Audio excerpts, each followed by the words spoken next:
자, 오늘은 제가 왜 비교하면 안 되나요? 한번 따라해 보실까요? 왜 비교하면 안 되나요? 지난주 비교의 덫이라는 설교를 통해서 여러분들에게 생각할 수 있는 시간을 드렸습니다. 나의 거울은 누구인가?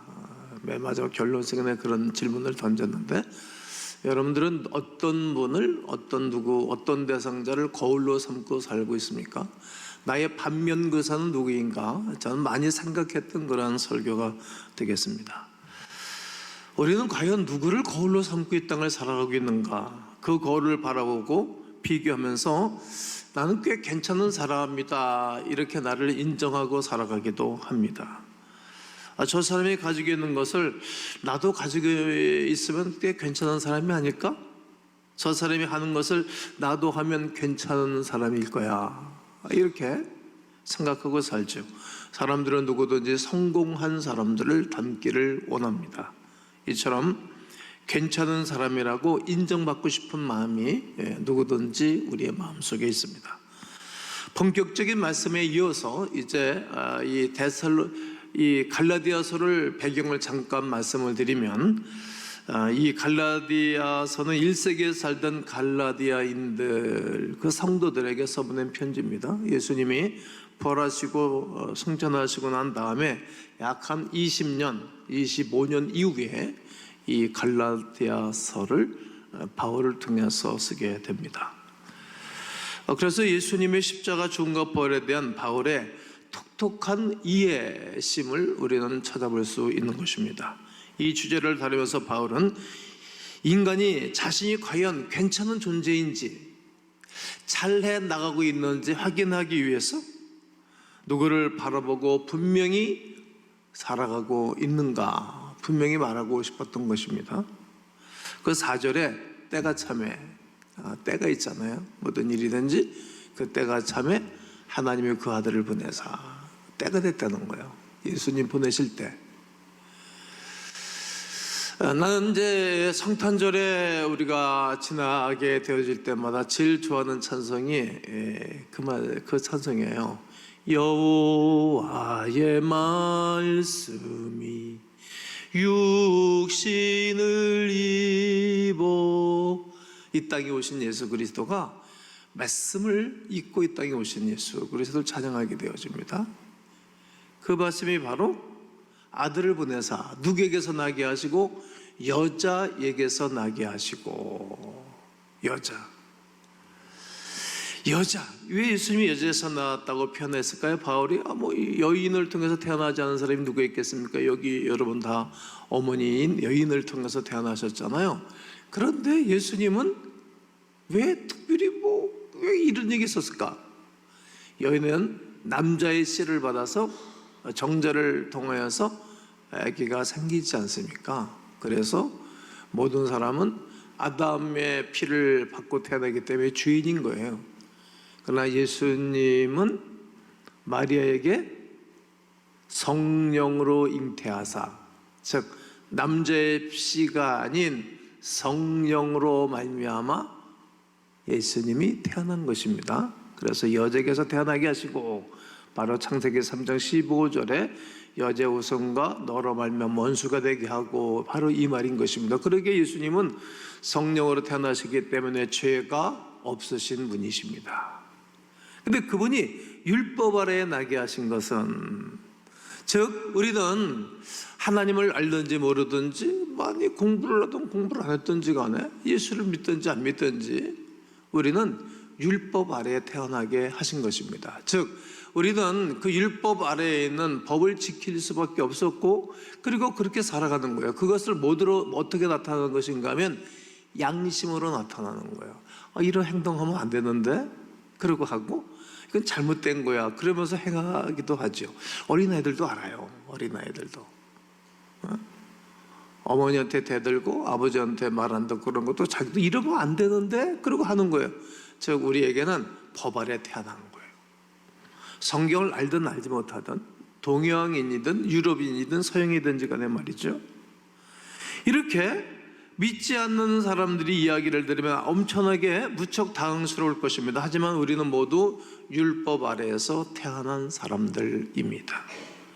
이런 하나님의 법은 성경에 드러나 있고 더 나아가 우리 마음에도 기록되어 있습니다. 우리 마음속에 양심이라는 것이 내 속에서 올라오는 것입니다.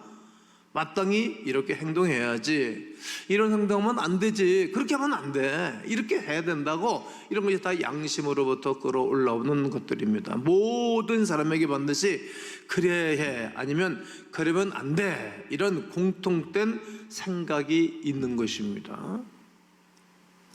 믿지 않는 이는 이를 양심이라고 부르고 성경은 이를 우리 마음속에 새겨진 하나님의 법, 하나님의 율법 아래 있기 때문입니다.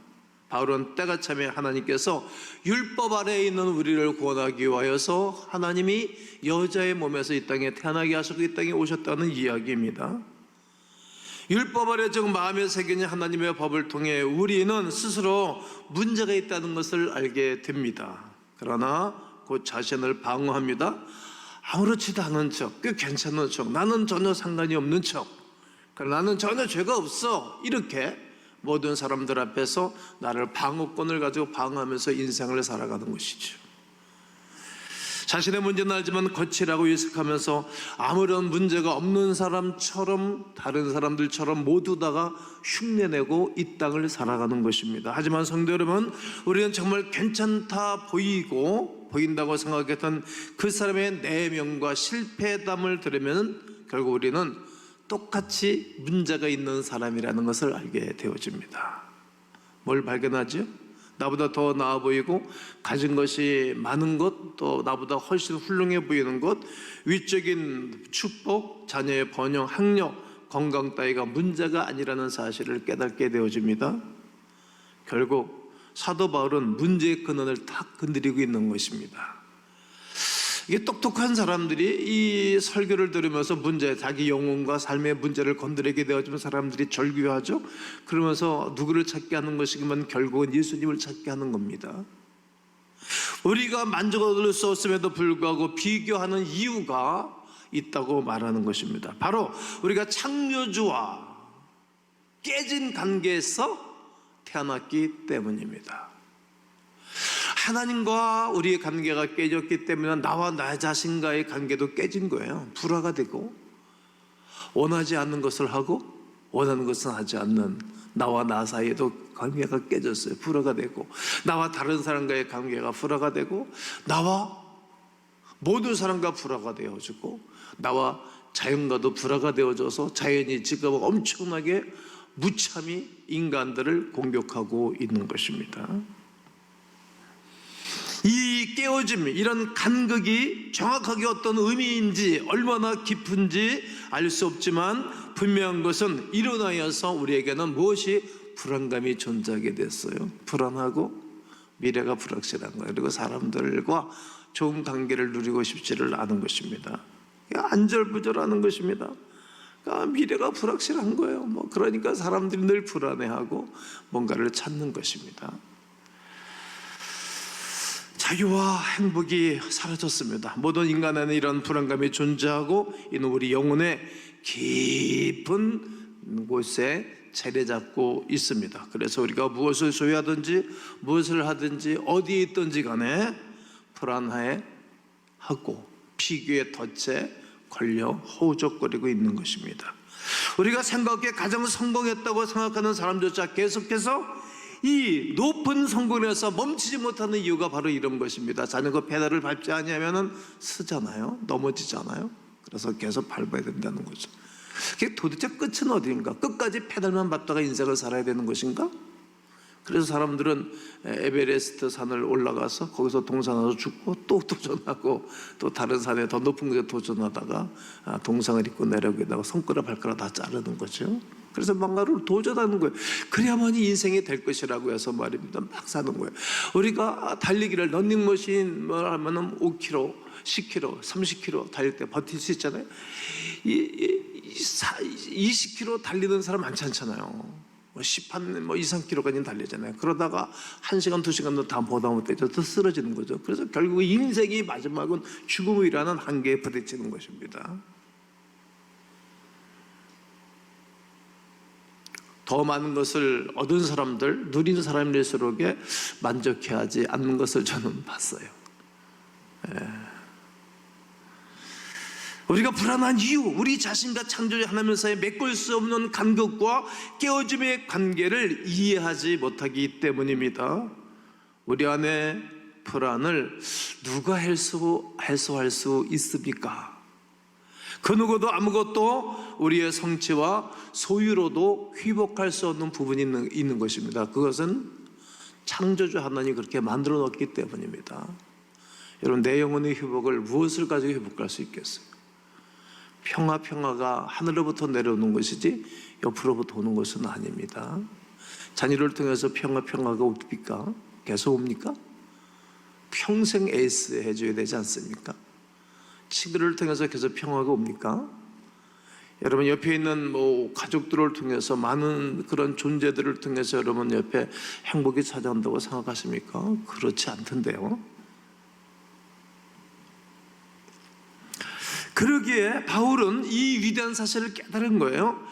그가 때가 차면 하나님이 그의 아들을 이 땅의 여자를 통해서 보내게 하시고 율법 아래 나게 하신 것은 율법 아래 있는 자들을 뭐 하시고? 속량하시고, 율법 아래 있는 자들을 속량이라는 단어를 기억해 두시고 우리의 아들의 명분을 얻게 하려 하십니다. 우리로 누구의 명분을? 아들의 명분, 속량하셨다, 아들의 명분을 얻게 하기 위하였다라는 말을 기록하는 것입니다. 속량, 무언가 되샀다는 의미입니다. 누가? 예수 그리스도께서 우리를 되샀다는 거예요. 아담 안에 흐르고 있는 모든 죄악에 넘겨져서 우리 영혼이 죽어버렸는데 대신 살리기 위하여 값을 지불하신 것입니다. 무엇으로? 온전하게 죄 없는 몸으로 이 땅에 태어나셨고 죄 없는 몸으로 33년을 사셨고 인류의 창조자로서 인류를 위하여서 값을 지불하신 것입니다. 무슨 값을? 생명의 값을. 그래서 생명을 얻게 된 것입니다. 하나님께서 율법 아래 있는 자들을 속량하기 위하여, 즉 다시 사기 위해서 그 아들 예수를 이 땅에 보내셨다는 말입니다. 결론적으로 속량은 양자됨을 의미합니다. 양자의 명분을 주기 위한 선택이며 행동이라는 말이지요. 이는 단순히 내 죄가 용서되었다 이런 무의미 건전 의미가 아닙니다. 더 큰 의미가 있는 것입니다. 하나님께서 예수 그리스도 보내신 이유는 우리를 아들로 모하기 위하여 입양될 수 있는 길을 확 열어놓으신 것입니다. 그래서 당시 갈라디아 사람들에게 이 편지를 읽힐 때 사람들은 이렇게 읽혀졌을 것이지요. 당신의 죄를 아시는 하나님이, 동기의 실패를 아시는 하나님이, 당신의 과거를 하시는 모든 것을 아시는 하나님이, 부끄러운 것도 알고 잘난 척한 것도 알고 비교 시속에 반면한 것도 알고 실망한 것도 알고 밤새도록 가슴을 치면서 잠을 못 잤던 그것도 아시는 하나님이, 너의 모든 것을 아시는 하나님이 너를 입양하기 위해 자기 아들을 세상에 보내셨다. 외로운 사람, 고독한 사람, 슬픈 사람, 번민스러운 사람을 위해서 그 아들 예수를 보내셨다는 말이죠. 뭐 삼기 위해서? 양자 삼기 위해서 말이죠. 단순히 천국에 간다거나 기독교인이 됐다는 의미만은 아닙니다. 바울은 더 관계적인 의미를 지니고 있다고 설명하고 싶었던 것입니다. 사람들은 거체로 인간관계 하고 싶은 사람들은 없잖아요. 정말 부부끼리 만나면 더 깊은 관계를 맺고 싶은 것이 서로의 생각은 아닌가요? 그렇게 부부관계가 이렇게 가볍고 이렇게 싸구려 같지는 않잖아요. 세상 가면 갈수록 말이죠. 이처럼 하나님은 더 깊은 관계에 의미를 두고 이 땅에 오신 것입니다. 바로 피조물은 우리가 창조주의 자녀가 되었다는 이야기죠. 황태자가 됐다는 이야기입니다. 깨어졌던 관계가 그리스도로 말미암아 완전히 회복되어졌을 뿐만 아니라 더 깊은 관계는 어떤 것인가 하면 오늘 6절에 너희가 아들임으로, 예전에 황태자임으로 하나님의 그 아들의 영을 우리 마음 가운데 보내사 우리 마음 가운데 성령이 임포트한 것입니다. 성령이 우리 안에 확 밀고 들어오면 그때 그 감격은 말로 표현해서 그런 감격이 있는 분들이 많이 계시잖아요. 마음 가운데 보내셨어요. 그리고 이제 우리는 그 분을, 그 존재를 아빠, 아버지라 부르게 하신 것입니다. 아빠라는 거예요. 이처럼 하나님의 사랑 그 이상이 아닙니까? 나를 율법 가운데 있는 나를 성령해 주셨고 아들의 명분을 심어 주셨을 뿐만 아니라 나는 그분을 향해서 아빠라고 부르게 하신 그 하나님의 공의와 사랑과 은혜가 너무 커서 그분을 일평생도록 사랑하고 편하면서 살아가는 이유입니다. 점검해야 됩니다. 자기 자신을 평가할 때 누구를 평가하는 것입니까? 누구를 바라보고 평가하는 것입니까? 자신의 평가입니까? 아니면 주위 사람들의 평가입니까? 저 주변 사람들의 평가이기 때문에 나는 그 덫에 걸릴 필요도 없겠지요. 그것도 아니면 하늘 아버지의 평가이십니까? 우리가 자꾸 여기저기 둘러본다면 어떤 평안도 우리는 누릴 수가 없을 것입니다. 이렇게 고백하면 좋을 것입니다. 비교에는 승자가 없다. 따라해보세요. 비교에는 승자가 없다. 비교하지 말자. 이런 마음과 생각으로 비교하는 것을 멈추고 이렇게 말씀하시는 우리 하나님을 바라보시고 들으시면 좋을 것입니다. 나는 네가 괜찮은 사람이라고 생각한단다. 누가? 하나님이. 너는 내게 속해 있잖니? 너는 나의 소유자니?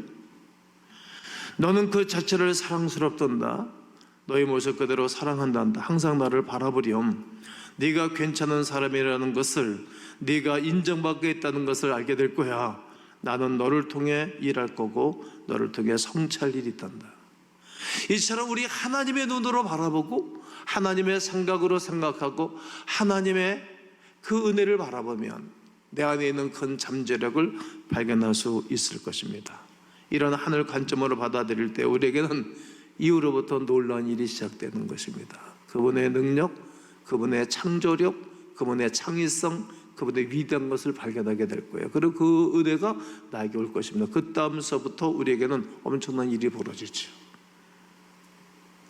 내가 가진 것, 나의 현재 능력과 상관없이 우리를 받으시고 우리를 통하여 일하시는 하나님을 반드시 찬양하게 될 것입니다. 그 하나님이 보이시기를 축원합니다. 하나님이 나를 사랑스럽게 바라보시는데 왜 다른 사람과 비교해야 되겠습니까? 너 자신이 누구인지 알고 싶다면 나를 보거라. 우리 주님이 그러신단 말이에요. 나는 너의 아빠란다. 우리가 앞으로 함께 할 일이 많아. 그러니 나만 바라보거라. 더 이상 다른 사람과 너를 비교하며 시간을 낭비하지 말거라. 너는 나다. 네 속에 내가 있다. 말씀하시는 것입니다. 잠언 14장 30절에 평안한 마음은 육신의 생명이나, 평안한 마음은 육신의 생명. 평안해 우리 육신이 건강하잖아요. 그러나 시기는 뼈를 썩게 한다. 뼈를 썩으니까 암 걸려 죽는 거죠. 또 야고보서 3장 16절에 시기와 다툼이 있는 곳에는 혼란과 모든 악한 일이 있습니다. 시기하고 다툰 것은 혼란과 아픈 일이 생겨요. 악한 일이. 또 욥기 5장 2절에 분노가 미련한 자를 죽이고 시기가 어리석은 자를 멸하느니라. 시기하면 사람들을 어렵게 해요. 행복하지가 않은 것입니다. 성경에는 수많은 말씀이 비교가 주는 비극을 경고하고 있습니다. 비교하면 큰 일들이 벌어지는 것입니다. 우리가 이것저것 둘러보고 다른 이들과 자신을 비교하면 내 자신도 절대로 평안할 수 없다는 것입니다. 우리를 만드시고 사랑하시고 구속하신 하나님만 바라보신다면 우리에게는 창조 역사가 얼마든 일어날 것이고 우리에게는 평안한 마음이 있을 것입니다. 그리고 놀라운 하나님의 임재가 일어나게 될 줄로 믿습니다. 여러분, 오늘 그렇게 한번 기도해 보시죠. 내가 우리 자녀들에게 좋은 거울이 되어야 되겠다. 그렇게 되고 싶습니다. 깨끗하고 맑은 거울이 되면 좋겠어. 이런 기도 말이죠. 그러면 그 모습을 바라보고 우리 자녀들도 그대로 성장할 것이라고 생각합니다. 그리고 신앙의 아름다운 계대가 이루어졌으면 좋겠습니다. 앞으로 2000년 후에 지금 안디옥 교회처럼 말이죠, 완전히 폐허가 된 그러한 무슬림화 되어진 그런 이방 종교가 주둔하고 있는 그런 지역이 아닌 하나님을 높이고 경배하는 아름다고 존귀한 그런 나라, 그런 교회, 그런 가문, 그런 교회가 되었으면 좋겠습니다. 우리 예수 그리스도의 이름으로 아빠로서의 아빠 아버지라고 고백하는 그 신앙의 공동체가 오늘 이 시간 이후부터 이루어지시기를 예수님의 이름으로 축원합니다. 축원합니다.